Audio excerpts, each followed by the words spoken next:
मुर्शद जी जिथे शायर ने बड़ी खूबसूरत गल लिखी है जी तमीर साहब जी उन्हें लिखा है लोकां दे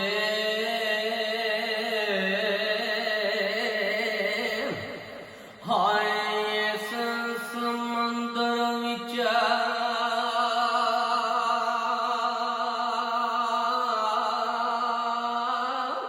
है कुछ चंगे ने कुछ मंदे ने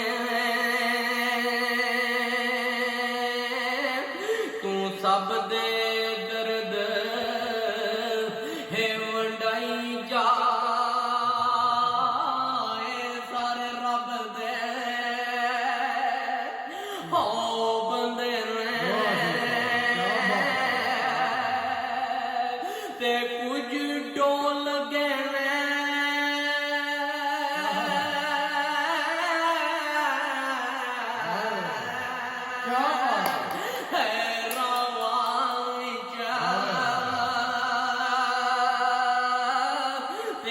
अपना आप